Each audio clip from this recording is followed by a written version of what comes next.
we've obviously gone down the path of talking about what the dangers are of this, what the impact of this is, but what's recovery look like? Like, let's talk a little bit about the light at the end of the tunnel. How do we get out of a porn addiction if this is something we have? How do we recover from this? How can we get to where we don't need a keyboard to get off?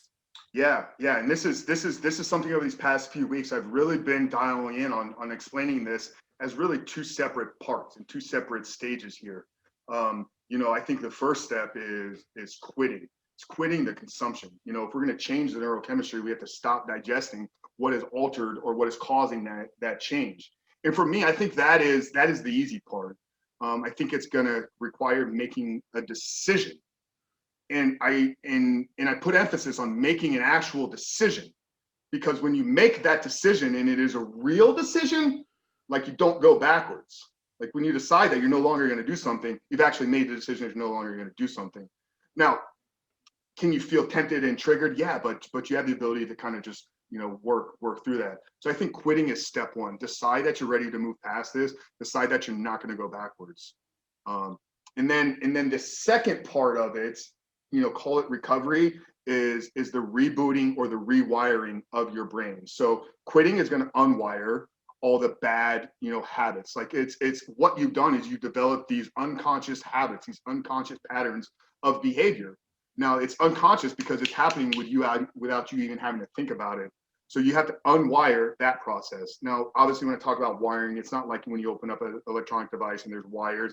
The wiring is how our neurons are communicating inside of our brain and our cells. So the unwiring process begins the minute you decide that you're going to stop. The rewiring process, that takes establishing, a bigger vision for your life. Like we talked about, a lot of these men that I'm struggling with are just, they're stuck in life. They feel like their wheels are just spinning. They're not moving forward toward anything. I'm a big person that I talk about developing an aim or vision for your life. When you're so clear on what your life is that you're trying to create, it's crystal clear, and there's no porn in that life, then you can begin to take small steps daily. But we have to really start really, really small. For a lot of guys, they just need a couple of victories on a daily basis. Is we need to teach their reward system what it feels like to win. So set small little goals that you can accomplish throughout the day. For me, I think it's best to start literally the minute your eyes open in the morning. What do? You're given a choice right then and there. The minute your eyes open, you're given the first choice that you get to make that day. Am I going to do what I said I was going to do the night before? And here's where I'm going is most people say that they're going to wake up at a specific time, and then an alarm goes off, and then their phone is literally probably in their hand, sleeping with their phone in their hand, which is crazy. But they just go, boop, hit the snooze button. Boop, hit the snooze button. Boop, hit the snooze button. I have a saying I like to say all the time on the show, and I stole it from Ed Milet, so I'm going to give him credit here. Self-confidence is built and kept by keeping the promises you make to yourself. So as somebody that's trying to quit porn, you probably tried before and you failed. You probably tried nofap and you made it 27 days and then you jerked off. So you've tried and you've already seen yourself fail. So the confidence in yourself, can I actually do this, is not there. It's lack of self-confidence. So where do we get self-confidence from? By keeping the promises we make to ourselves. So the minute your eyes open up in the morning, did you set that alarm? Are you going to get up? And then what are you going to do? For me, let's make the bed. Making the bed is a victory. Because when you do it, you say, great job, Frank. You just did what you said you're going to do.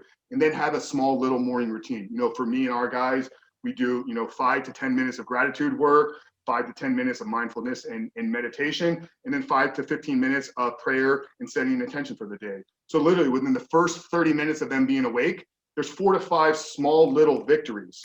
And boom, acknowledge yourself, hit a dopamine. Boom, acknowledge yourself, hit a dopamine. So over time, by doing that day after day after day after day, you begin to reset that reward system that, when you say that you're going to go do the things, you actually do them, and then you reward yourself. Let's keep going down that path. And like doing hard things will actually become more enjoyable for you.